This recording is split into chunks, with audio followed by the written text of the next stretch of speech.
Okay, very good morning to all of you and welcome back as usual. So finally, I hope the keen wait, or you can say the long wait for starting of motion in 2 dimensions is over. Sorry, the laws of motion is over, and we can begin with our journey on motion in 2 dimensions, isn't it? And that's what we're going to do today. Okay. But before that, let me just give a quick question on what we have done last class, and that is on that rain umbrella thing, and then we will move into the discussion on laws of motion. ठीक है ना? So let me just admit some more. Good morning messages from Aditya, Dhruv, Priyank. Aditya asked a question also. Saurav, Arav. Okay. Aditya asked a question कि list कब तक आएंगे? Well, list का तो मुझे नहीं पता किस तरीके से आता है या नहीं आता है, but I think individual marks is what you will be able to know. List पूरा तो I don't think कि will be available है, ठीक है ना? वो तो जब क्लासरूम में जब रियल क्लास होता था तो लिस्ट जनरली टांग देते थे कई बार, या क्योंकि कॉपी शोइंग होता था तो उसमें हो जाता था.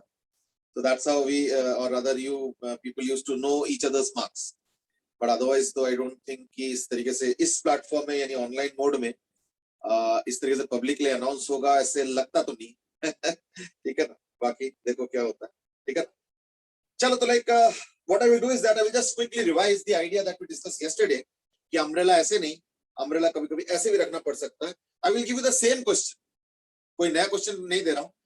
So that you just maybe do one more practice and get more familiar in it. So that's the only thing. ठीक है ना? और कोई रीजन नहीं है.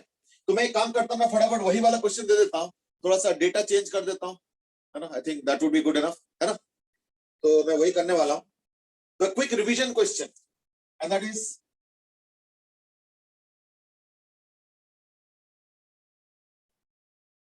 साइकिल वाला जो भी है ना? और मूविंग विथ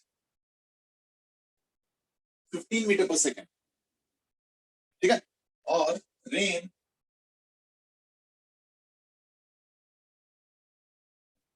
10 मीटर पर सेकेंड और 53 डिग्री, ठीक है ना?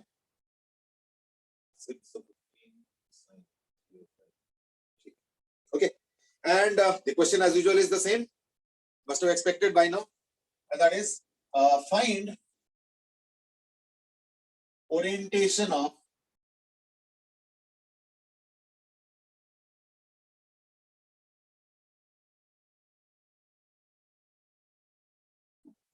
चलो जल्दी सॉल्व करो, because we already discussed the basics of it, so I don't think you should take much time. इसलिए काम करो, फटाफट स्टार्ट करो.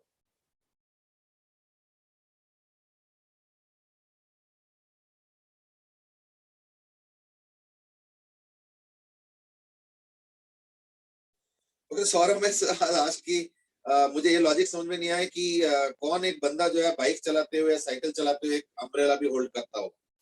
अब चलो ठीक है, I mean let's not look at it literally या practically, let's look at it from the mathematical point of view कि अगर ऐसे होता है और अगर मान लो अम्ब्रेला उसके पास पकड़ा दिया जाए तो अम्ब्रेला ऐसे खाली पीली तो नहीं रखेंगे. तो अम्ब्रेला को किस एंगल पे उसको रखना चाहिए to protect himself best from the rain?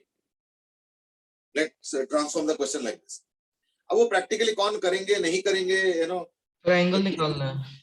You given an example of कि ऐसे तो कोई टॉम क्रूज तो नहीं बन सकता है. अब बन तो सकता है, खैर अगर टॉम क्रूज बन सकता है तो एक नो टॉम क्रूज भी टॉम क्रूज बन सकता है. So therefore that should not be the logic. Logic इसकी हाँ ऐसे थोड़ा रेयर है कि कोई यू नो अम्ब्रेला ऐसे ना रख के अम्ब्रेला ऐसे रख रहे. That's little sounds a little bit weird, but yes practically possible because the mathematics is entirely practical actually, है ना? चलो anyway, quickly do the question so that I can start interacting. यानी करना तो वही है, v rain minus v percent. तो v rain और v percent वेक्टर फॉर्म में लिखेंगे, फिर माइनस करेंगे, फिर उसका वेक्टर आएगा v relative, है ना?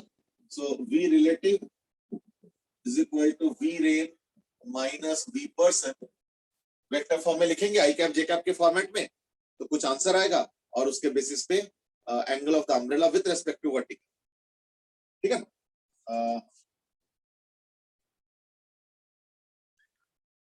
एक्चुअली बाय डिफॉल्ट अम्ब्रेला वाले क्वेश्चंस में ना हम लोग विद रेस्पेक्ट टू वर्टिकल ही बोलते हैं। Okay, Aarav is given a quick answer, Priyanka has given a quick answer. Well, some more answers are coming up, but then answers are really different. ठीक है, प्रियंक, आरव, आदित्य एंड प्रियंक। अच्छा, प्रियंक ने आंसर बदल दिया sir, वो हॉरिजॉन्टल का था। कोई बात, डजंट मैटर, मैं समझ गया। ओके, अनुभव has also now given. Let's hope there are more answers.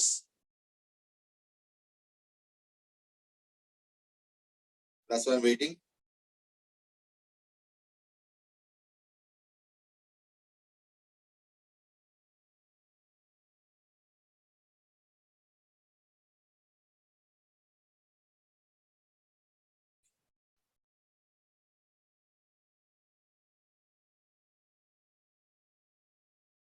चलो ठीक है, now there are repeat answers coming up.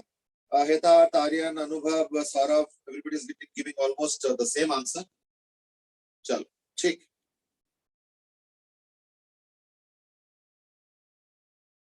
चलो okay. I think now I can start.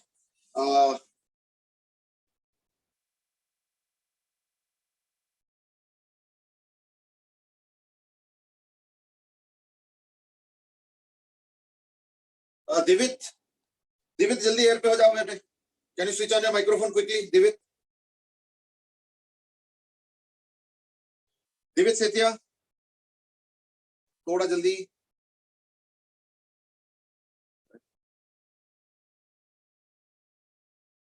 दिवित Setia बेटे।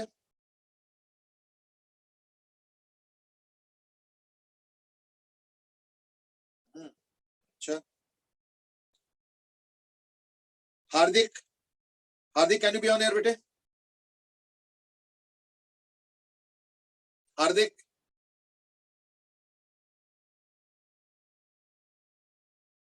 नहीं हार्दिक, अपने माइक्रोफोन ऑन कर लो, मुझे कुछ पूछना है। यस सर, नहीं मुझे माइक्रोफोन पे पूछना।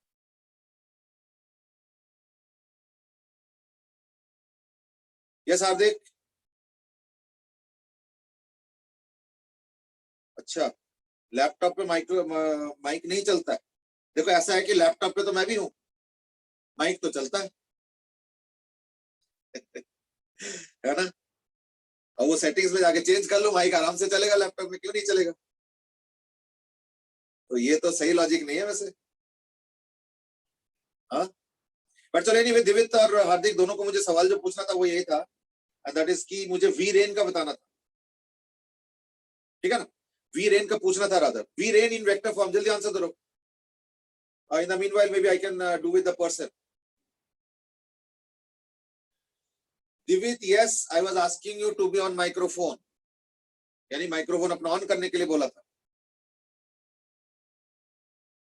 आप मैसेज कर रहे हो, ये ना पूरा प्रोसेस बहुत स्लो हो जाता है इससे।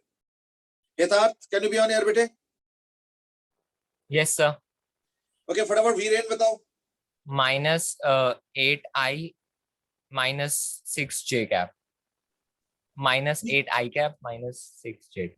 बिल्कुल, ये हो जाएगा 8 और ये हो जाएगा 6, क्योंकि ये हो जाएगा 10 cos 53 which is 6, yes sir. and this is 10 sin 53 which is 8, तो इसलिए एकदम सही है। ये हो गया वी रेन, ठीक है। V person, Aarav v person क्या है? सर वी पर्सन है 12i कैप -9j कैप। चलो ठीक है, ये भी सही है, यानी 15 का ये हो जाएगा cos 37 कंपोनेंट यानी 4/5, तो ये हो जाएगा 12 और ये हो जाएगा sin 37 यानी 3/5, तो 15 into 3/5 is 9, बिल्कुल सही, यानी 12i कैप -9j कैप। तो आरव फिर रिलेटिव मोशन क्या हो गया? 20i cap, sorry -20i cap और +3j कैप, है ना। तो therefore this will be -20, this will be +3, तो ये हो जाएगा।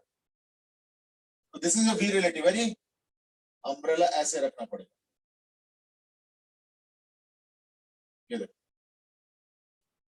यानी इस बंदे को अम्ब्रेला जो है ऐसे पकड़ना पड़ेगा।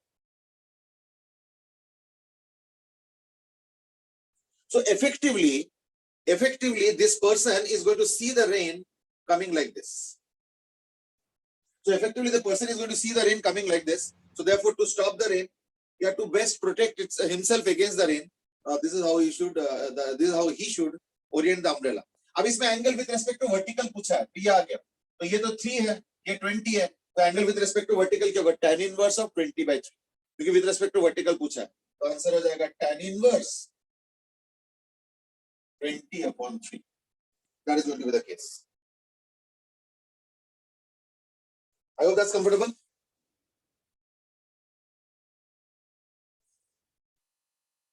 चलो ठीक है, I think most of you have given the answer as tan inverse 20/3 only.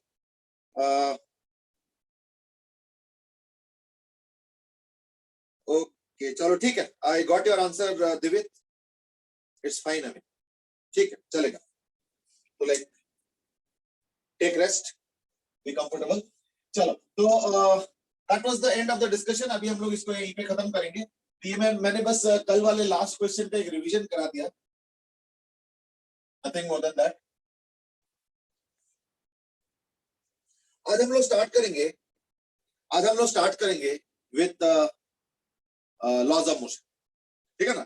तो laws of motion से स्टार्ट करेंगे.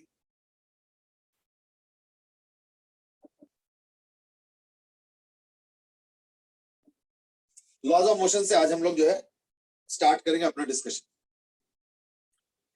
लॉज ऑफ मोशन में सबसे पहले तो आता है फर्स्ट लॉ. ठीक है, तो फर्स्ट लॉ को जो है कोई एक जना डिफाइन करेंगे, so that we can start the discussion based on that. Bhumija Goswami, Bhumija. Yes sir. Okay, first law को डिफाइन करो फटाफट. Sir F is equal to ma. अरे तुम तो छलांग लगा दिया लग रहा है. ये फर्स्ट लॉ नहीं है, ये कौन सा लॉ है? सेकंड है शायद. तो फिर जब मैंने फर्स्ट पूछा तो तुमने सेकंड के बता दिए. चलो फर्स्ट बता, कोई बात हो जाता है. Bhumija first. Sir first law था शायद. घबराओ मत, स्टार्ट करो, फिर कुछ गलती होगा तो मैं ठीक करूंगा ना. Okay, now there are some comments coming up. Priyank has said, Arav says, Akshat says, ये तो वो inertia वाला है. Okay, अब तो कुछ बड़े-बड़े आंसर्स भी आने लगे. इनको अगर पढ़ूंगा तो बहुत टाइम लग जाएगा. चलो, let somebody else also attempt. कोई बात नहीं Bhumija, keep thinking. Let me go to somebody else then. Shaurya Chaudhary. Yes sir. First law. Sir की जब तक एक्सटर्नल फोर्स नहीं लगता तब तक ऑब्जेक्ट या तो रेस्ट में रहेगा यूनिफॉर्म मोशन में. तो ये ऑप्शन कैसे डिसाइड होगा? 2 ऑप्शन दे दिया ना. सर अगर वो रेस्ट में होगा तो रेस्ट में ही रहेगा, नहीं तो अगर वो यूनिफॉर्म मोशन में होगा तो यूनिफॉर्म मोशन में ही रहेगा. चलो ठीक है, तब तक जब तक सर जब तक एक्सटर्नल फोर्स नहीं लगता. चलो ठीक है, यानी अ बॉडी एट रेस्ट, ठीक है ना, अ body at rest remains at rest, है ना, and a body in motion, ठीक है ना, remains in uniform motion,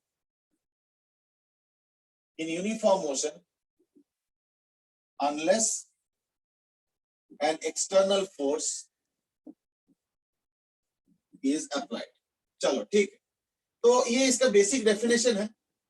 कई बार ना बेसिक डेफिनेशन के बियॉन्ड भी चीजें हैं, इन द सेंस कि कई बार बेसिक डेफिनेशन के बियॉन्ड एक दो चीजें जो है कि डेफिनेशन में बोला नहीं जाता है, बट वो इम्प्लाइड मीनिंग के अंदर आता है, कई बार होता है. So that also is something that we have to take care में. तो चलो करेंगे धीरे धीरे, we will take care of everything. तो let's start with the discussion first, and that is a body at rest will remain at rest and a body in motion will remain in uniform motion. यानी uniform motion का मतलब क्या होता है? तो uniform motion का मतलब होता है सेम स्ट्रेट लाइन, यानी same direction and same speed. तो यूनिफॉर्म मोशन के अंदर हमने ये सारा चीजें इंप्लाई कर ली. ठीक है, okay. unless an external force is applied. अब मैं इसमें फोकस करूँ, ठीक है ना? तो let's see what is the opinion. हम इसमें इन द मीनवाइल बड़े सारे करेक्ट आंसर्स आए हैं. सौरभ ने दिए हैं, है ना, और अक्षज, अर्नव, पलक, ठीक है ना, दिवित, कृतिका, संकल्प. चलो ठीक है. शिखर, भूमिजा ने बाद में ठीक कर लिया शायद. ये अच्छा भूमि है, ओके सॉरी. सौरभ एटसेट्रा. चलो ठीक है, गुड जॉब. सौरभ ने दो बार आंसर दिया, प्रियंक 3 बार आंसर दिया. चलो कोई नहीं, चलेगा.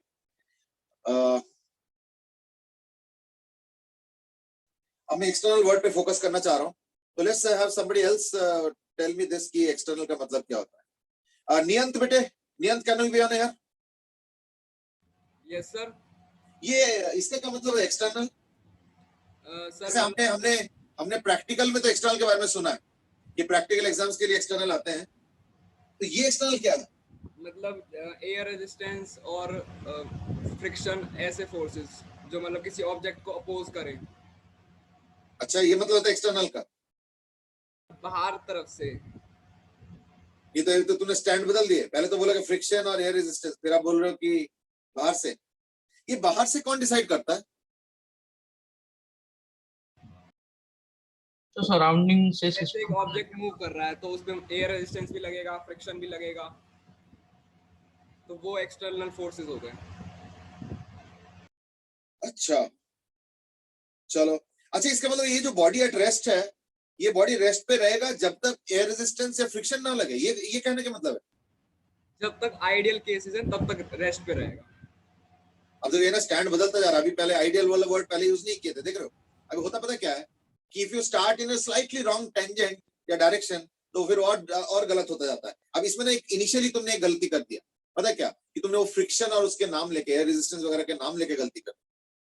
देखो, मैं एक छोटा सा सिंपल सा सवाल पूछूंगा. Let me ask somebody else. I mean let's have Aditya Bhatia on air. Aditya. Yes sir. Okay, ये बताओ आदित्य कि तुम अभी इस वक्त तुम एक्सटर्नल हो या इंटरनल हो? मतलब मतलब नहीं समझ में आया ना कि तुम बाहर हो या तुम अंदर हो? सर अंदर हूँ. कैसे कैसे पता चलेगा? तुम तो स्कूल के बाहर हो. Yes sir. तो फिर तुम बाहर हुए या अंदर हुए? तो बाहर.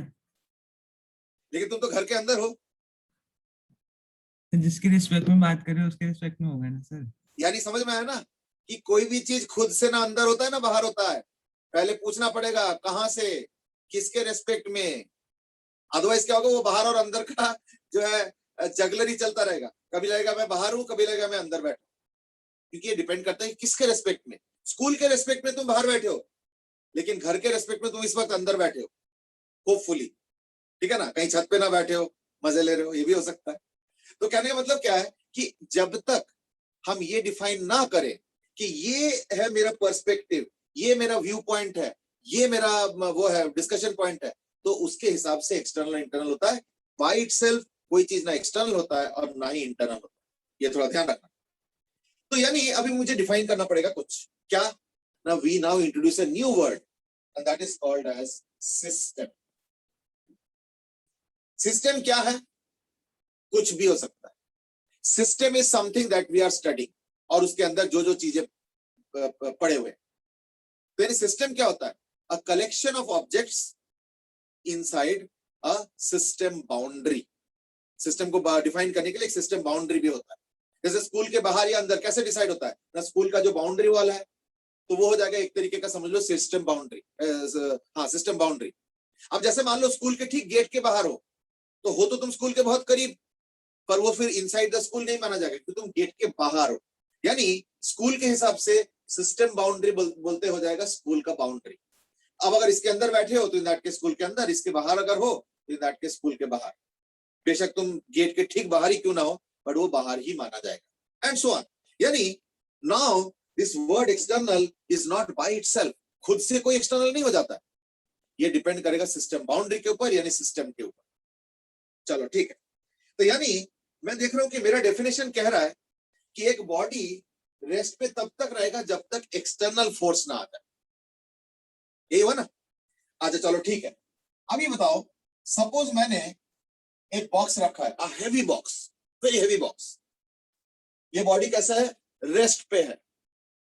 तो ध्यान से मेरा प्रेमाइस सुनना, बड़ा इंपॉर्टेंट डिस्कशन है। छोटा सा चीज है, हल्का सा चीज है, पर कई बार हल्के चीज भी बड़े भारी इंपैक्ट या मीनिंग रखता है। तो ध्यान से सुनो, मैं क्या करूं, मैं कह रहा हूं बहुत हेवी बॉक्स है। क्लास 10th के जितने भी किताबें, कॉपी, बॉक्स, जो भी था मेरा, सब कुछ मैंने डंप कर दिया बॉक्स के अंदर। बहुत हो गया, 10th निकल चुका है और बॉक्स इतना हेवी सा हो गया, इतने सारी चीजें थे मेरे पास। अब मैं ऐसे बॉक्स को यूं धक्का मार रहा हूं ऐसे, तो ये तो नहीं चलने वाला है। अब मैं एक काम करता हूं, इवेंट आ गया सामने तुम्हारे, तुमने सुन भी लिया कि मैं क्या इवेंट के बारे में बात कर रहा हूं। और अब मेरा सवाल सुनो, न्यूटन्स लॉ कहता है कि body at rest remains at rest. चलो मुझे समझ में आ गया। Unless there is an external force, external force तो मैंने लगाया था, है ना, एक्सटर्नल फोर्स मैंने लगाया था, लेकिन बॉडी तो नहीं चला, बॉडी तो नहीं, अनबैलेंस एक्सटर्नल फोर्स। सर वो फ्रिक्शन को ओवरकम नहीं कर पाया होगा। अभी ना मैं इस डिस्कशन को इतना ज्यादा हल्के में नहीं लेना चाह रहा हूं, तो let me have somebody on air. अभी मुकुंद बेटे, मुकुंद। Yes sir. मैंने एक्सटर्नल फोर्स लगाया, लेकिन बॉडी एट रेस्ट चेंज नहीं हुआ, बॉडी रेस्ट पे ही रह गया, ऐसे क्यों मुकुंद? सर क्योंकि जो जितना फोर्स उसको रिक्वायर्ड था चलने के लिए सर, वो उतना मिल नहीं पाया उसे। लेकिन एक चीज बताओ, न्यूटन फर्स्ट लॉ में ऐसे कहीं डेफिनेशन तो नहीं लिखा है कि body will remain at rest और whatever unless a minimum force is applied? ये तो नहीं लिखा है बॉडी डेफिनेशन में। अब वो चीज अब कहां से आ गया? यस मुकुंद, एक आंसर आदित्य ने दिया, मैं उस पे आ रहा हूं, मैं थोड़ी देर बाद। प्रियंक ने भी दिए हैं, बट आई थिंक आदित्य से ज्यादा कन्विंसिंग है। कोई बात नहीं, प्रियंक का आंसर ठीक ही है। सर वो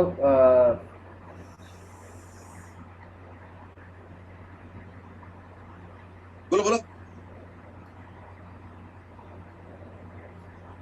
ओके चलो ठीक है, लेट मी, कोई बात नहीं, गुड अटेम्प्ट, कोई दिक्कत नहीं। There are some correct answers from Aditya, Aryan, Saurabh etcetera, and that is कि फोर्स तो लगाएगा एक्सटर्नल, लेकिन फोर्स एक नहीं है, फोर्स दो है। कौन? एक मेरा फोर्स और एक फ्रिक्शन फोर्स भी। और बाय चांस क्या हुआ इस केस में कि मैंने इतना कम फोर्स दिया है कि मेरे फोर्स को फ्रिक्शन ने अपोज करके, बैलेंस करके नेट फोर्स को जीरो कर दिया। देयरफॉर एक्सटर्नल फोर्स इस केस में है, पर कोई नेट एक्सटर्नल फोर्स नहीं है, यानी कैंसिल आउट कर दिया।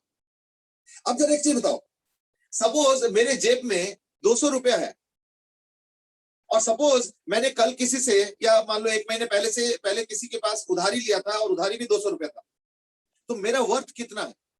200 रुपए देख के तो नहीं बताओगे ना, क्यों? क्योंकि 200 रुपए मेरे पास जेब में जरूर है, पर 200 रुपए का उधारी भी है, यानी इफेक्टिवली देखा जाए तो मेरे पास एक्चुअली कुछ नहीं है, क्योंकि अगर वो मांगने आ जाएगा तो ये 200 रुपए मुझे उसको देना पड़ेगा। तो कहने का मतलब क्या है कि सिर्फ 200 रुपए देख के तुम डिसाइड नहीं कर सकते कि मेरे पास कितने पैसे हैं, या मैं अमीर हूं या मैं गरीब हूं, या जो भी है वो डिसाइड नहीं कर सकते।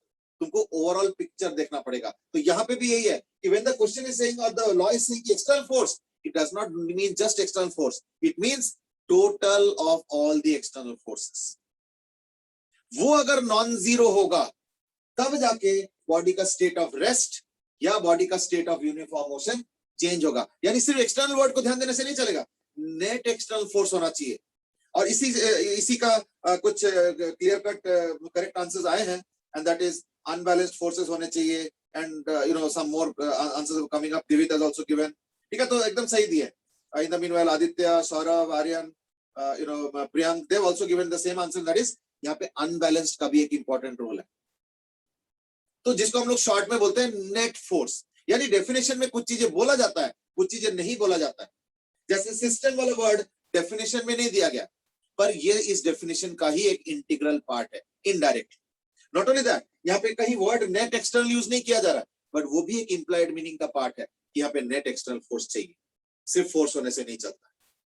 देखना पड़ेगा कि कहीं ऐसे ना हो कि उस फोर्स को किसी और ने बैलेंस कर दिया, फिर क्या रहेगा? खत्म हो गया, तेरी बॉडी नहीं चलेगा, है या नहीं? अच्छा, by the way, this brings us to another interesting consequence of third law. I might say second वाला कहाँ गायब कर दिया? नहीं, ऐसा है ना, देखो सेकेंड लॉ पूरा अभी हमें 1.5 साल पढ़ना है, 1.5 साल या आप कह सकते हो 1.25 साल, मतलब ना अभी सेकेंड लॉ पूरे 12th के एंड तक चलेगा, इसलिए सेकेंड लॉ में कोई कमी नहीं है, सेकेंड लॉ तो करना ही करना है ना। Now what we move on to is the third law. तो नहीं यानी देखो फर्स्ट लॉ के कंटेक्स्ट में हमने 2-3 चीजें सीखा। नंबर 1 इज सिस्टम क्या होता है, फोर्स क्या होता है या एक्सटर्नल क्या होता है। So those are things that we have read in first law या understood in first law या got introduced in first law। अब हम बात करेंगे थर्ड लॉ। हो सकता है कि लग रहा होगा कि ये जंप हो रहा है, बट जंप नहीं है। सेकंड लॉ पे हम लोग बहुत डिटेल में डिस्कस करेंगे, इसलिए सिस्टम की डेफिनेशन दिखवा दी। a system is just a collection of particles which are being studied या which are under consideration, ठीक है ना। तो it's just a collection of particles which are being studied या which are under consideration, यानी जिसको हम लोग पढ़ रहे हैं, जिसके बारे में हम नॉलेज एक्वायर करने की कोशिश कर रहे हैं, जिसके बारे में हम इंफॉर्मेशन गैदर कर रहे हैं, तो that is what is system. और सिस्टम याद रखना, किसी के लिए भी कुछ भी सिस्टम हो सकता है। कोई हो सकता है इसको सिस्टम मानेंगे तो कोई किसी और को मानेंगे। तो सिस्टम का चॉइस पूरा इंडिविजुअल के फ्रीडम पे बेस्ड है, वो जो मर्जी चाहे सिस्टम को मान सकता है। Excuse me sir. हाँ बेटे। सर मैं 1 मिनट के लिए डिस्कनेक्ट हो गया था, आपने सेकंड लॉ बता दिया। देखो ये सबको डाउट होगा कि सेकंड लॉ कहाँ चला गया। बेटे सेकंड लॉ अभी पूरे 1.25 साल बताऊंगा, ठीक है ना। तो इसलिए अभी वेट करो, सेकंड लॉ अभी स्टार्ट नहीं हुआ, अभी थर्ड लॉ पे हम लोग सडनली आ गए। Okay sir. You might say कि सडनली क्यों आ गए ना, क्योंकि हम लोग जो है सेकंड लॉ को काफी डिटेल में करेंगे थोड़ी देर में, ठीक है। चलो third law. So somebody with the third law who will be giving me the third law? Manya Arora. Manya, third law. Sir, every action has an equal and opposite reaction. Every action has an equal and opposite reaction. आप कुछ बताना चाहोगे इसके बारे में? Example I can give. Example, चलो कोई नहीं, example मैं बाद में देखता हूँ। Let me ask somebody.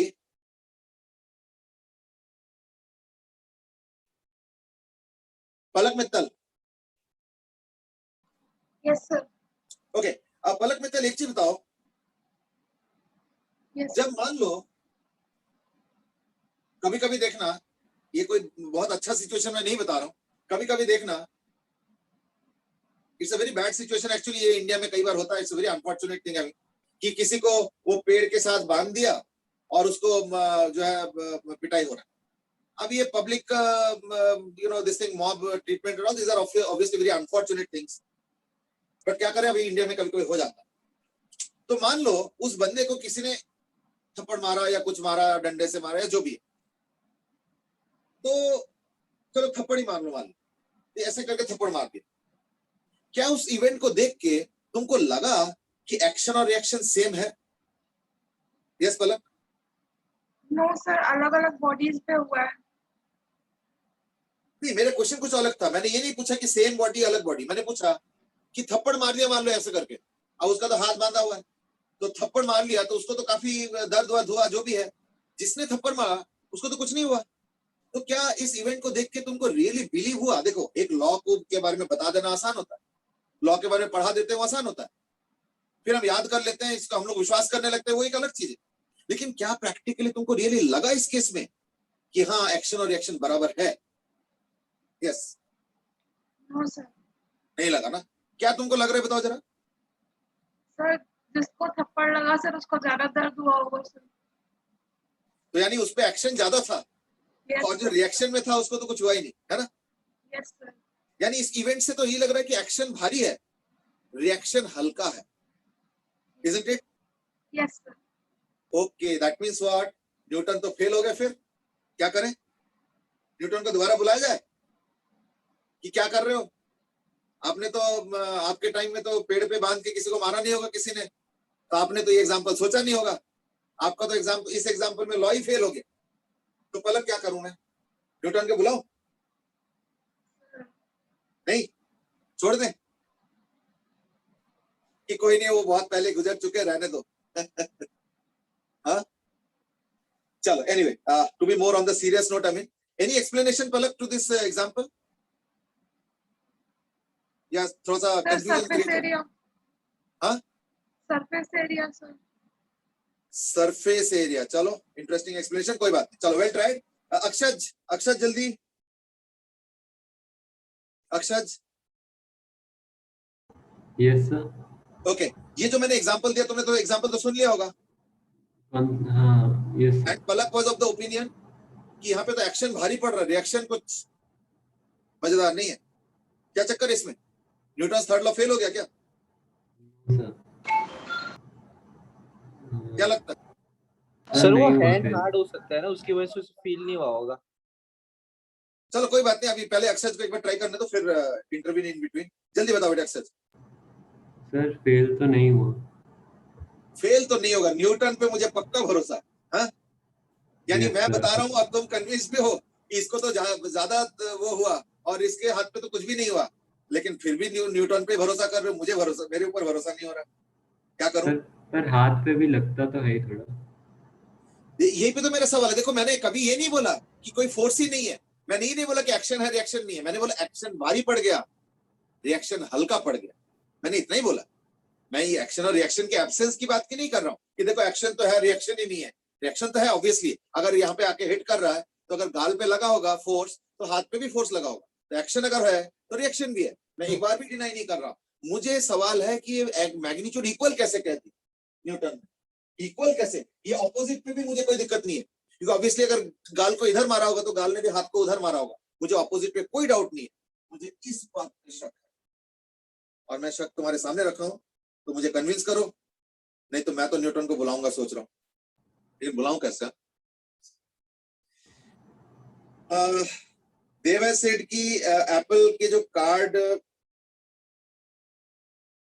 Okay, उसमें कुछ हुआ होगा। अच्छा, वो एप्पल वाला, एप्पल कार्ड की बात कर रहे हो जो एप्पल गिर गया था? कुछ लोग तो कहते हैं कि बॉम्ब क्यों नहीं गिर गया है?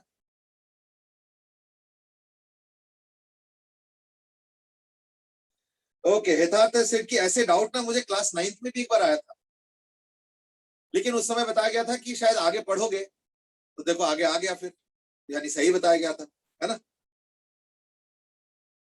Okay, now Priyank has actually twisted the question. Okay, good twist actually. अब प्रियंक का ट्विस्ट सुनो सब लोग।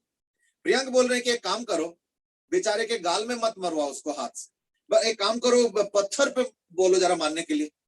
चलो ठीक है, पत्थर के अगर मारेंगे तो फिर उल्टा हो गया कि लगता है जैसे रिएक्शन भारी पड़ गया, एक्शन जैसे कुछ हुआ ही नहीं। तो कहीं ना कहीं वो डाउट अभी भी रह गया मेरा कि पत्थर को क्या फर्क पड़ता? हाँ बेटे, पत्थर को क्या फर्क पड़ता? पत्थर को क्या फर्क पड़ता है? चलो सर ये तो टाइम सरफेस देखेंगे, पे डिपेंड करेगा ना। टाइम देखेंगे। ओके, अब अलग अलग ओपिनियन आ रहे हैं। सर ये बोल सकते हैं सर, क्योंकि आइडियल केस तो नहीं है अगर हम किसी को स्लैप करें तो सर, पर हमने स्लैप किया था पर रुक गया ना वो गाल पे जाके हाथ, तो कह सकते हैं कि ऑपोजिट रिएक्शन हो गया। Okay, there are some more answers. Dev has said कि वो लगता होगा बट देन एक्शन रिएक्शन होगा तो इक्वली। देखो, वैसे नहीं कि मैं कोई न्यूटन पे शक कर रहा हूँ या न्यूटन के थर्ड लॉ पे शक कर रहा हूँ, it is that I am asking explanation क्या है। ओके चलो ठीक है, और यहाँ पे और भी कुछ आ रहा है, इज दैट पत्थर को पड़ा ही होगा, उसको क्या फर्क पड़ता है? और भी आ रहा है कि मिनिमम फोर्स लगाओगे तो फ्रैक्चर भी हो जाएगा, है ना? अक्षय जस्ट सेड कि तो सरफेस एरिया पे डिपेंडेंट है। Palak was also saying the same thing. Sankalp has said कि यू नो हाथ का टाइम ज्यादा होगा। ओके, यानी टाइम का भी एक एस्पेक्ट पूछा जा रहा है। चलो ठीक है। आरव हैज सेड कि मिनिमम फोर्स टू फ्रैक्चर और हैंड से वॉल पर मारेंगे और अगर हैंड फ्रैक्चर हो गया तो लॉ प्रूव हो जाएगा। अच्छा, यानी इस लॉ को प्रूव करने के लिए पहले मुझे अपने हाथ को फ्रैक्चर कराना पड़ेगा। Is that what you are hinting? चलो ठीक है, लॉट्स ऑफ ओपिनियंस। ओके चलो, let's put a stop to this. Priyanka has given a last this thing answer and that is surface area पे तो प्रेशर डिपेंडेंट है। ठीक है, यानी अब ये इसको ट्विस्ट करके अब प्रेशर वाले एंगल से भी इसको इंटरप्रेट किया जा रहा है। चलो ठीक है, lots of opinions. Let me give the answer. First of all, मैंने ये जो थप्पड़ वाला एग्जांपल दिया ये थोड़ा मिसलीडिंग है और मैं डेलिबरेटली मिसलीड कर रहा हूं, बट पर्पस एक ही है कि मिसलीड करने के बाद उसको क्लियर करेंगे तो और ज्यादा अच्छे से हम कंसेप्ट को पकड़ते हैं। and that is, देखो यहां पे मैं कंपेयर क्या करा रहा था, am I comparing force in this case? No, I'm comparing कि अगर इसने गाल में ऐसे मार दिया होगा तो गाल में ज्यादा चोट लगेंगे, गाल में ज्यादा दर्द होगा, और ये जो हाथ है उस पे कम दर्द होगा। हमने ये बताया ना। लेकिन एक चीज बताओ, what are we comparing? We are comparing pain here, but यहाँ पे फर्स्ट लॉ में, सॉरी थर्ड लॉ में पेन के बारे में तो कहीं कोई जिक्र नहीं है। So why should we compare pain then? Pain तो हमें नहीं कंपेयर करना चाहिए ना। Are you getting what I am trying to say? यानी हम गलत चीज कंपेयर कर रहे हैं। So actually what we are doing is that we are comparing the wrong thing out here. समझ रहे ना? We are actually comparing the wrong thing out here. हम लोग यहाँ पे गलत चीज कंपेयर कर रहे हैं। हम यहाँ पे पेन कंपेयर कर रहे हैं, which we are not supposed to. Force actually बराबर होगा। Now you might say, ये आप कैसे कन्विंस कर रहे हो कि फोर्स बराबर होगा? ना एक चीज बताओ, सपोज मैंने क्या किया, यही जो पंच है वो मैं अलग अलग जगह पे लगा रहा हूँ। पता कैसे? ये देखो, सपोज मैंने यहाँ पंच किया, पंच तो नहीं रहा, स्लैप किया। देखो यहाँ पे लगभग देखना दोनों हाथ में इक्वल दर्द होगा। क्यों? क्योंकि रेस्पेक्टिवली जगह सेम है। फिर मैं यहाँ पे पंच स्लैप कर रहा हूँ, यहाँ पे कर रहा हूँ, यहाँ पे कर रहा हूँ, यहाँ पे कर रहा हूँ, यहाँ पे कर रहा हूँ। ये बताओ क्या हर जगह दर्द सेम होगा? नहीं। लेकिन मैंने तो हर जगह स्लैप इक्वल फोर्स से कर रहा हूँ, लेकिन दर्द अलग अलग जगह पे अलग अलग होगा। देयरफॉर दर्द यानी पेन को कंपेयर करके फोर्स के बारे में जज करना itself is a wrong logic. ये लॉजिक ही गलत है। अब वही स्लैप अगर यहां ना करते करते अगर मैं यहां कर देता हूं या आंख में कर देता हूं तो ऑब्वियसली फिर ज्यादा लगेगा। तो इसका मतलब क्या फोर्स अलग अलग हो गया? नहीं, फोर्स की वजह से पेन अलग अलग हो गया। But that is not the way to compare. We are not supposed to compare pain here. तो यानी when it comes to Newton's third law, force बराबर होगा। ये भी फोर्स बराबर है, यानी एक्शन और रिएक्शन बराबर है। यहाँ पे भी बराबर है, यहाँ पे भी बराबर है, यहाँ पे भी बराबर है। लेकिन अलग अलग जगह जब मैं वही फोर्स लगा रहा हूं तो दर्द अलग अलग हो रहा है, because pain is a biological thing which we are not supposed to compare anyway in third law.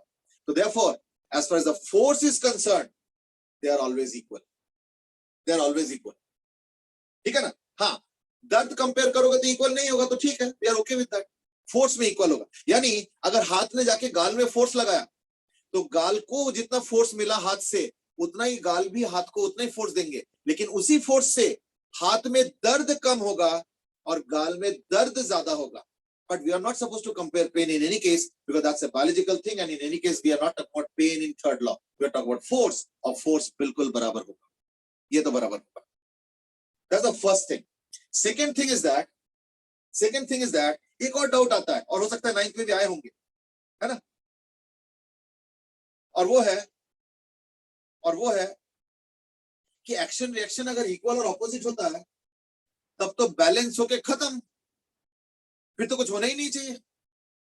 इसका क्या जवाब दें, है ना? तो देखो क्वेश्चन क्या है मेरा, सेकंड क्वेश्चन नहीं है, फर्स्ट क्वेश्चन अब ओवर कर दिया मैंने कि फोर्स बराबर होगा, पेन वेन क्या होगा मुझे भी नहीं पता।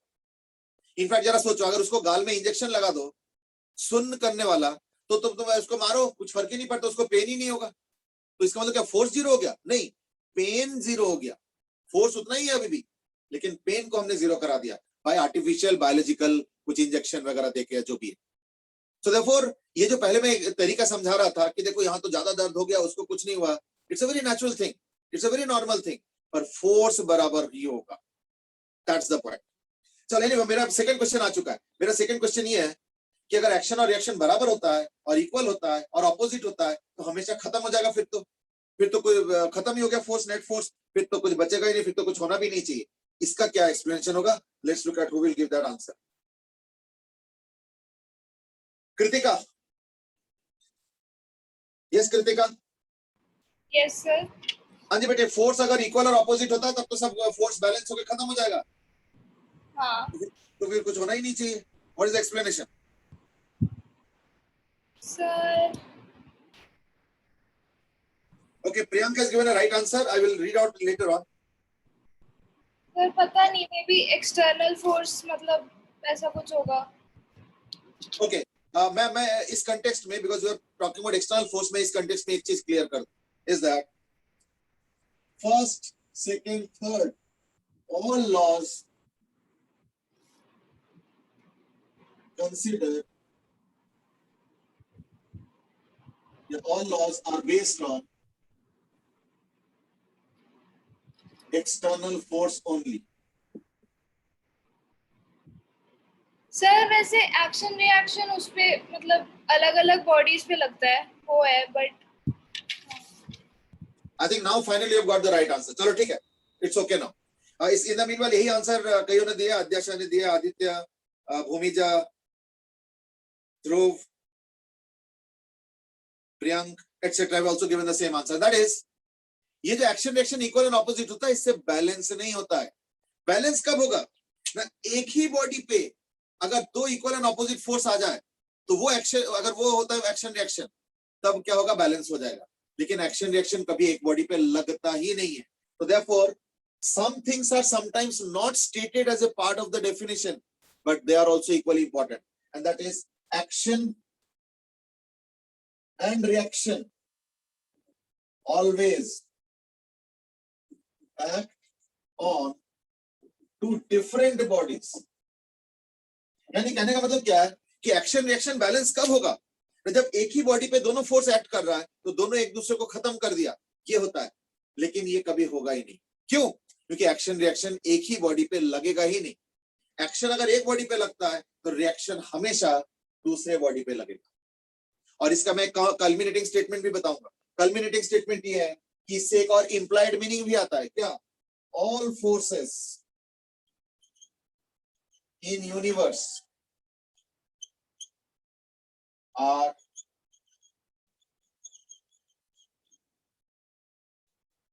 in pairs. यानी दुनिया के हर फोर्स क्या होगा, पेयर में होगा, जोड़ी में होगा. कहीं अगर एक्शन होगा तो कहीं और जगह रिएक्शन होगा.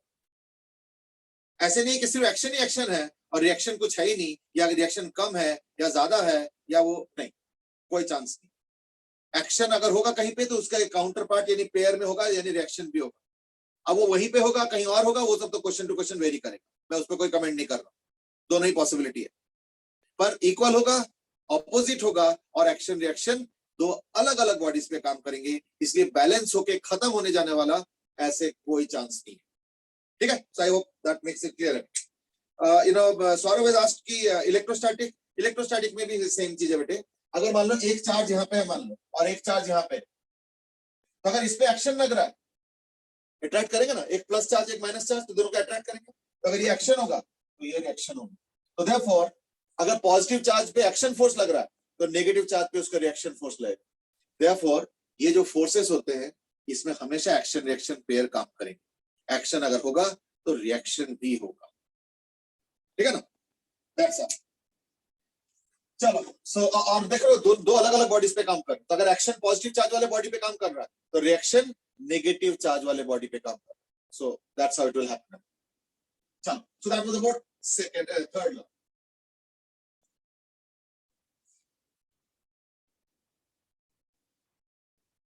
Now let's talk about second law, क्योंकि यही असली लॉ है. सेकेंड लॉ थोड़ा सा टेक्निकल लॉ है और यही असली लॉ इन द सेंस कि इसी को हम लोग यूज करेंगे अभी और लगभग 2 साल तक. तो देयरफॉर इसका इंपॉर्टेंस भी बहुत ज्यादा है और इस पे बहुत सारे डिस्कशंस होंगे. अभी तो लगभग कम से कम 15-20 दिन तक तो आई थिंक यही चैप्टर चलेगा. That is your laws of motion. तो देयरफॉर लॉज ऑफ मोशन पे तो काफी एक्सटेंसिव डिस्कशन भी होगा. Now Akshay just asked a question. Now this are very important and interesting questions. देखो तुम्हारे अपने दिमाग से जो क्वेश्चंस आता है ना, चाहे वो क्वेश्चन कैसे भी हो, ऑड सा हो, इवन सा हो, अच्छे क्वेश्चन हो या सिली सा हो, कोई फर्क नहीं पड़ता है.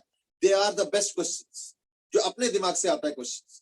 क्यों? क्योंकि उसी से तुम्हारे अंदर क्लैरिटी आएंगे. Now Akshay just asked a question. Actually कोई और अगर क्वेश्चन पूछते हैं तो जनरली मैं नाम लेता नहीं हूं, मैं कम ही लेता हूं. But I am taking the name of Akshay because he is asking a very pertinent question which is important for all of.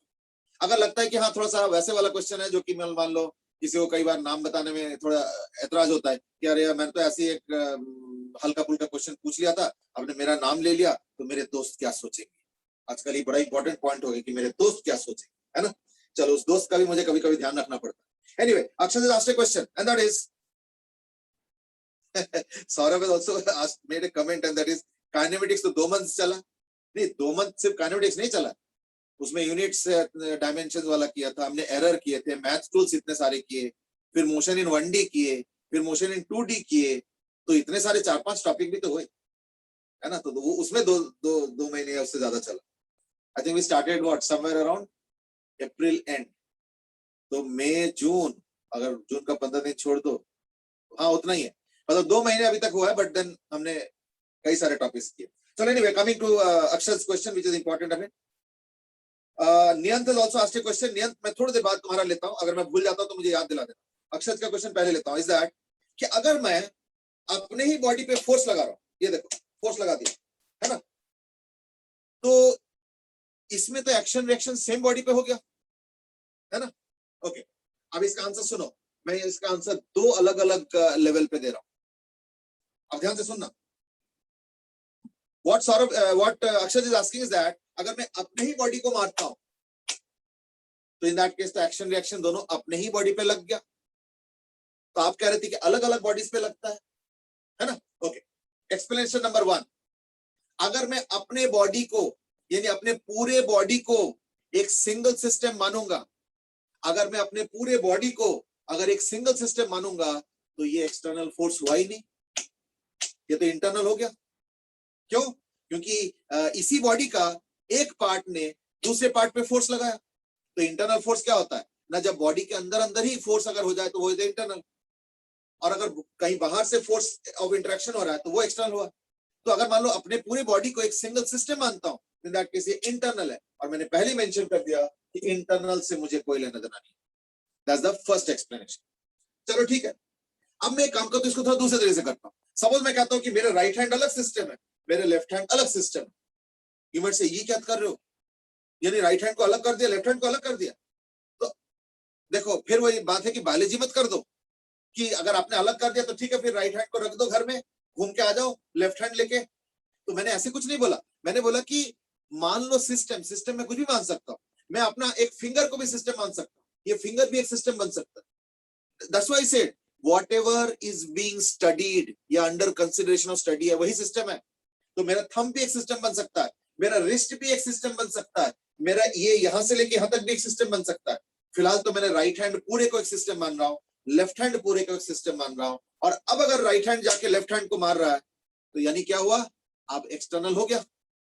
तो एक फोर्स आ गया, राइट हैंड ने लेफ्ट हैंड को दिया, तो अगर उसको एक्शन मानते हो तो लेफ्ट हैंड ने भी राइट हैंड को दिया है, वो रिएक्शन हो गया। और अब तो 2 अलग अलग बॉडीज हो गए ना, क्योंकि इसको मैंने अलग सिस्टम माना है, इसको अलग अलग सिस्टम माना है, यानी 2 अलग अलग सिस्टम हो गया, 2 अलग अलग बॉडीज हो गए, और अब अलग अलग बॉडीज पे फोर्स लग गया, एक्शन और रिएक्शन, क्योंकि अब ये एक्सटर्नल हो गए। अगर पूरे बॉडी को मानते हो तब तो ये इंटरनल हो गया। इंटरनल का तो हम लोग डिस्कशन ही नहीं करते, फर्स्ट लॉ ना सेकंड लॉ ना third.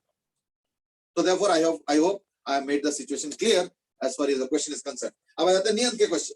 What Niyant is asking is that ये फ्रेम ऑफ रेफरेंस और सिस्टम सेम होता है ना? जी नहीं। System means a collection of particles with some kind of a system boundary, ये होता है सिस्टम। फ्रेम ऑफ रेफरेंस होता है जहां पे ऑब्जर्वर देख रहा है या जहां से ऑब्जर्वर देख रहा है, और जिस तरीके से ऑब्जर्वर चल रहा है, that is a frame of reference.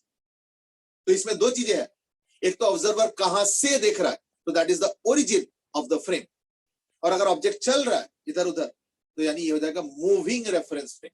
और अगर ऑब्जर्वर स्टेशनरी है, सब कुछ ऑब्जर्वर के ऊपर है, ध्यान रखना, और अगर ऑब्जर्वर स्टेशनरी है तो यानी उसका ओरिजिन एट रेस्ट हो गया। तो ये तमाम चीजें हो गया। वो सिस्टम अलग चीज है, रेफरेंस फ्रेम अलग चीज है। इनफैक्ट हो सकता है कि मेरा रेफरेंस फ्रेम सिस्टम से बाहर हो। क्यों? हो सकता है कि मेरा जो स्कूल है वो सिस्टम है, और मैं जो है मैं स्कूल के बाहर हूं, तो मैं देख रहा हूं स्कूल को, तो यानी मैं ऑब्जर्वर हूं, लेकिन मैं सिस्टम के अंदर ही नहीं हूं, सिस्टम के बाहर हूं, स्कूल के बाहर हूं। तो देयरफॉर सिस्टम अपने जगह, ऑब्जर्वर अपने जगह, दोनों को मर्ज करने का कोई जरूरत नहीं। ठीक है, चलो, so that was the answer to the question. तो हमने अभी इस थर्ड लॉ के बारे में तो सीख लिया, अब हम सेकंड लॉ में एंटर करने वाले हैं। और भी अगर कोई क्वेश्चन अगर इस तरीके का है तो पूछ लो। प्रियंक सेज कि क्या ऑब्जर्वर सिस्टम के अंदर हो सकता है? क्यों नहीं, मैं अब एग्जांपल देता हूं। सपोज एक मेरी को राउंड में घूम रहे हो, एक मेरी को राउंड में घूम रहे हो, तुम सेंटर पे बैठे हो, सेंटर पे बैठे हो, और तुम्हारे दोस्त चारों तरफ ऐसे घूम रहा है। तो मैंने पूरे सिस्टम को ले लिया, एंटायर मेरी को राउंड, जिसमें तुम भी बैठे हो, और तुम ऑब्जर्वर हो, तुम ऑब्जर्व कर रहे हो कि कैसे तुम्हारे दोस्त जो है तुम्हारे अराउंड ऐसे करके घूम रहे हैं. So you are the observer and the system is the entire merry go round along with you. तो you are inside the system now. तो इनसाइड भी हो सकते हो और आउटसाइड भी हो सकते हो. It's your choice. ठीक है सर सिस्टम का पार्ट हो सकता है ऑब्जर्वर. हाँ, तो सिस्टम का पार्ट तो हो गया ना. ये जो एग्जांपल दिया मैंने इसमें तो सिस्टम का ही पार्ट है. अच्छा जैसे चलो ठीक है, मैं और बेटर एग्जांपल देता हूँ. बस के अंदर मैं बैठा हूँ, ठीक है, बस के अंदर किसी एक सीट में मैं बैठा हूँ और सीट में बैठ के मैं सब कुछ देख रहा हूँ. कौन बंदा क्या कर रहा है, कंडक्टर जो है उधर से इधर चला गया है ना, कोई बंदे को कुछ ड्राइवर को बताना था वो आगे चला गया, ड्राइवर एट रेस्ट पे बैठा है. मैं मेरे हिसाब से ड्राइवर रेस्ट पे होता है, ध्यान रखना. क्यों? क्योंकि मैं देख रहा हूँ ड्राइवर बैठा हुआ है, तो रेस्ट ही हो गया ना मेरे हिसाब से. पर मैं इसी सिस्टम का पार्ट हूं और मैं ऑब्जर्वर भी हूं. तो देखो हर चीज पॉसिबल, ऐसे कोई मना नहीं. ठीक है ना. नियन सेज कि वो लिफ्ट में होता है पर्सन, वो भी तो सिस्टम में हुआ. हाँ बिल्कुल, वो भी एक एग्जांपल है. जैसे मान लो लिफ्ट के अंदर मैं बैठा हूँ, लिफ्ट ऊपर चल रहा है, तो पूरा सिस्टम हो गया पूरा लिफ्ट, जिसके अंदर मैं भी हूँ. तो मैं ऑब्जर्वर भी हूँ और मैं उस लिफ्ट के अंदर यानी एक सिस्टम का पार्ट भी हूँ. तो ये भी एक अनदर एग्जांपल है. मैंने बस वाला एग्जांपल लिया था हॉरिजॉन्टल मोशन का, तुमने लिफ्ट वाला एग्जांपल ले लिया वर्टिकल मोशन. ठीक है, मोस्ट वेलकम, नो प्रॉब्लम. ठीक है, चलो और कोई क्वेश्चन है तो इस तरह छोटे छोटे चीजें पूछ लिया करो.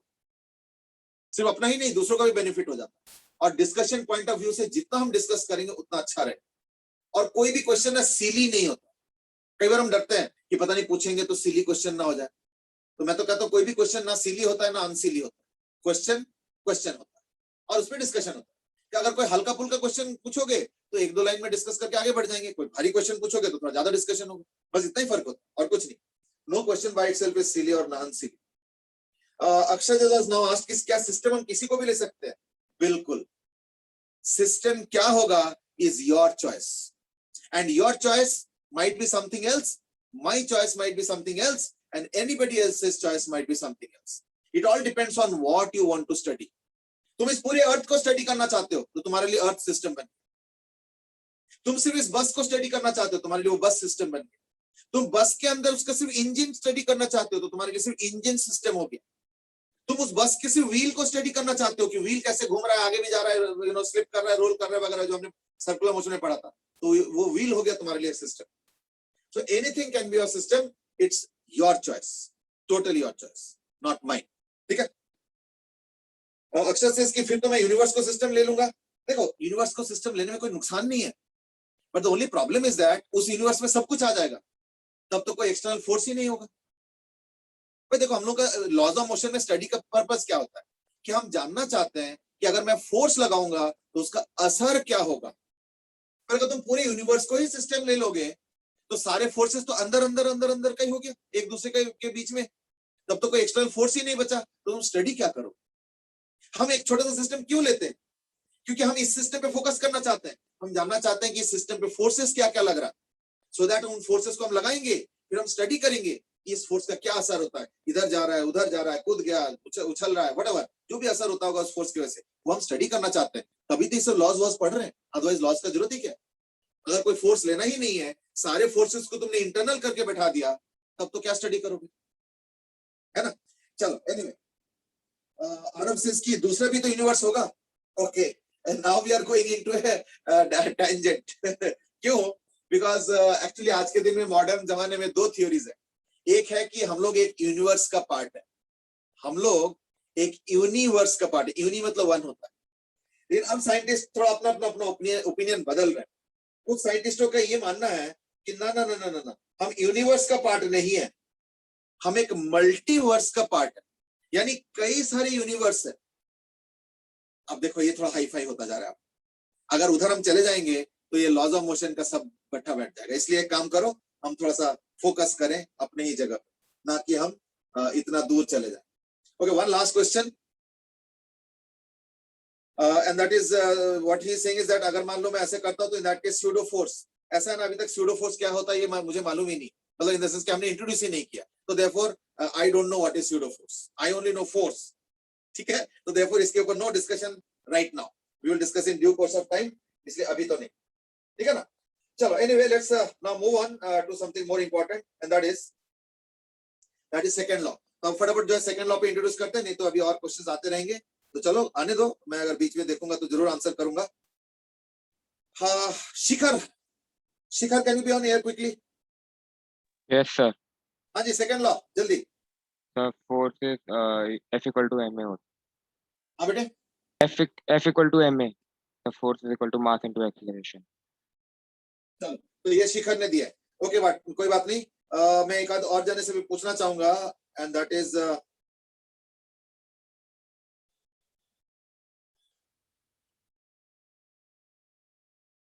प्रथम शर्मा।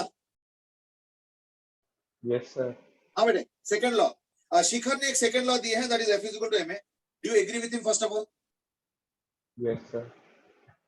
ओहो, एग्री करने में दिक्कत पता है कि फिर मैं क्या पूछूंगा?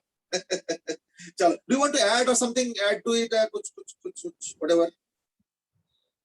Sir, it can also be said that the rate of change of momentum of a body is directly proportional to the external force.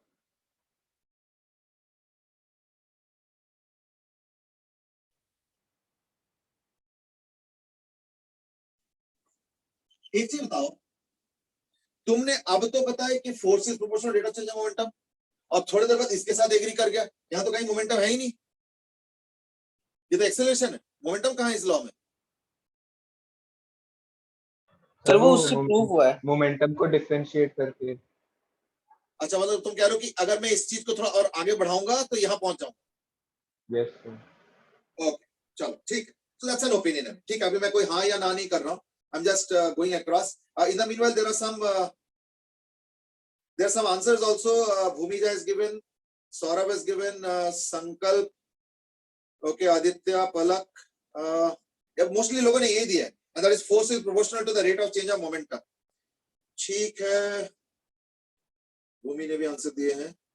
Okay, Aditya has also given कि यहाँ से हम यहाँ कैसे पहुंच जाएंगे, तो उसके लिए आदित्य ने कुछ मैथमेटिकल चीज दी है। But anyway, I am not so convinced, इसलिए मैं एक आध जने के पास और जाना चाहूंगा before I give up. I mean, Dev Goyal. Yes sir. हाँ बेटे, तुम इसको इन दोनों में से पहली बात तो कौन से एग्री करते हो, और इनमें से कुछ डिस्कशन करना चाहते हो? फटाफट योर पॉइंट। सर सेकंड वाला एग्री करता हूँ। फर्स्ट वाले के साथ डिसएग्री कर रहे हो या उसके साथ भी? Partially.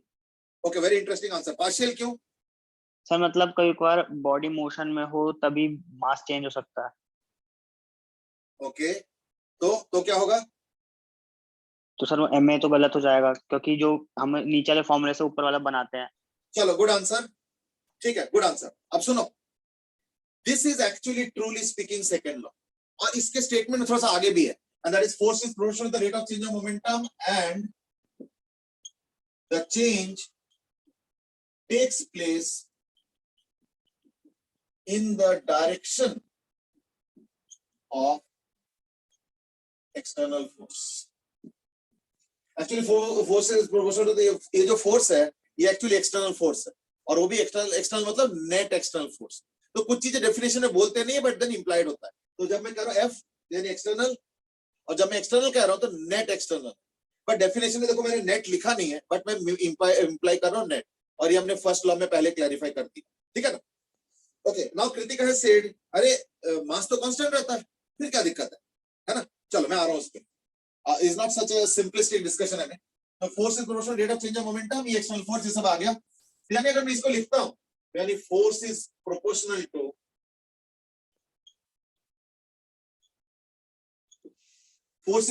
To rate of change of momentum. अगर एल्जेब्रिकली लिखोगे तो ऐसे लिखोगे, तो ये हो गया एल्जेब्रिक टर्म्स। और अगर तुम कैलकुलस के टर्म्स में लिखोगे तो क्या लिखोगे? Force is proportional to dp dt, है ना? और दैट विल बी, अगर मैं इसको लिखता हूं as equal to k into dp dt। Interestingly ये जो k है ना, इसका वैल्यू को 1 बनाया गया, इसका वैल्यू को 1 बनाया गया। यानी यू माइट से 1 कैसे बना दोगे जबरदस्ती? एक्चुअली पता क्या हुआ उस समय ना, यूनिट्स को बनाया गया इस तरीके से, जो यूनिट्स होते हैं ना लेंथ मास और ये सब का, वो इस तरीके से बनाया गया था कि कांस्टेंट का वैल्यू 1 बन जाए। चलो ठीक है, जब बनाया गया तो उसको लिख देता हूं फिर, यानी F is equal to dp dt। Now what is momentum? Mass into velocity. तो यहाँ पे प्रोडक्ट रूल लग जाएगा, d dt of m into v. That is what is momentum. तो इसको मैं डिफरेंशिएट करता हूं तो क्या बन जाएगा? dm dt into v plus m into dv dt. I think that's believable. Okay. अब देखो ये dm dt क्या है? ये dm dt होता है rate of change of mass. तो generally dm dt is equal to 0. क्यों? As m is mostly constant. Now you might say ये आपने मोस्टली क्यों लिख दिया? ये मोस्टली का क्या मतलब होता है? भाई मास तो कांस्टेंट ही रहता है, इसमें मोस्टली क्यों? तो मैं आ रहा हूं इस पे, रुक जाओ. तो अगर मान लो dm dt 0 हो जाती है तो खत्म हो गया, फिर क्या बचा? m into dv dt. यानी therefore f is equal to m into dv dt and that is equal to m into acceleration. तो ये हो गया ये वाला. तो चलो इसको वेक्टर फॉर्म में लिख देता हूं मैं. शिखर ने बताया था तो मैंने इसको लिख दिया वेक्टर फॉर्म. अब एक प्रॉब्लम है, पता है क्या? ये जो मैं लिख रहा हूं इसमें एक अजम्पशन मैंने कर लिया ऑलरेडी. वो क्या है? Mass is constant. ठीक है, चल अब इसमें मुझे लगता है थोड़ा डिबेट हो जाएगा.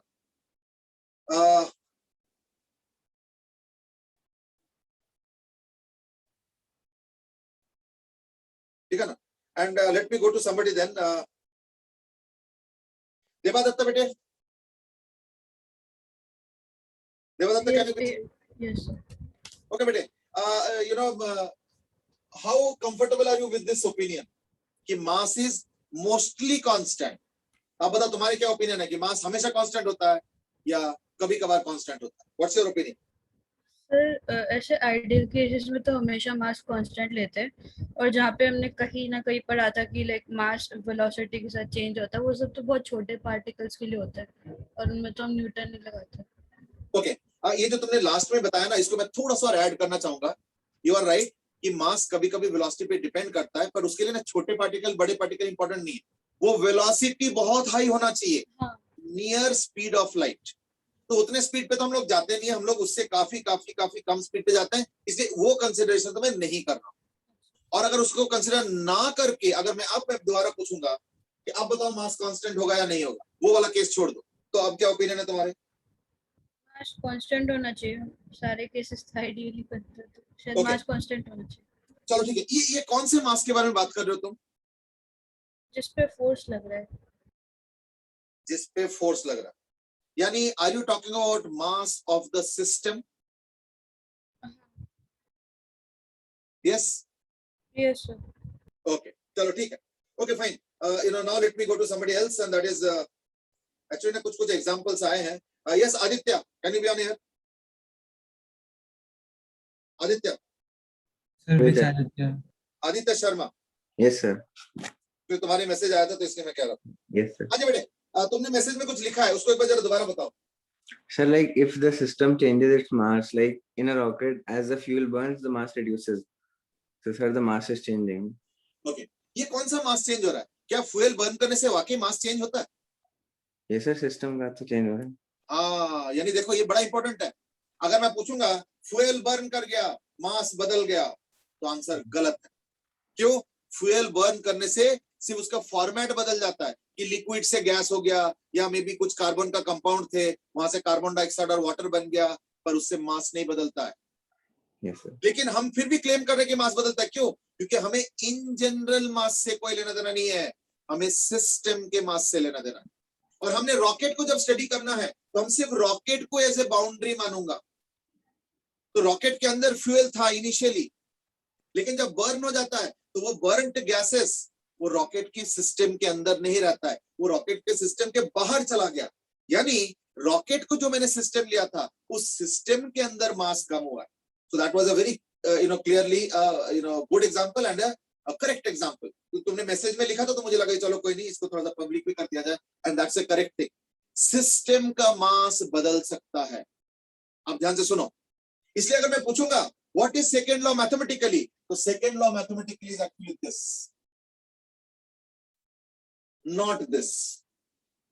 However, अगर सिस्टम का मास कांस्टेंट है, however, अगर मान लो सिस्टम का मास कांस्टेंट है, तब क्या होगा? तब जो है देखना, सिस्टम का अगर मास कांस्टेंट है तो क्या होगा? इन दैट केस क्या होगा ना, हम जरूर मान सकते, ठीक है ना। तो अगर मास कांस्टेंट नहीं है, जैसे रॉकेट एक एग्जांपल है, और भी एग्जांपल लिया जा सकता है, you can take more such examples जहां पे सिस्टम का मास कांस्टेंट नहीं होगा, तो इन दैट केस क्या होगा ना, इन दैट केस फिर यही ट्रू होगा, ये ट्रू नहीं होगा। यानी अब अगर मैं कंक्लूड करते हुए पूछूंगा कि बताओ ये सेकेंड लॉ है या नहीं, तो मैं बोलूंगा this is a special case of second law. कब का? कौन सा स्पेशल केस है ना? तो आंसर इज वो वाला स्पेशल केस जिसमें मास कांस्टेंट है। तो therefore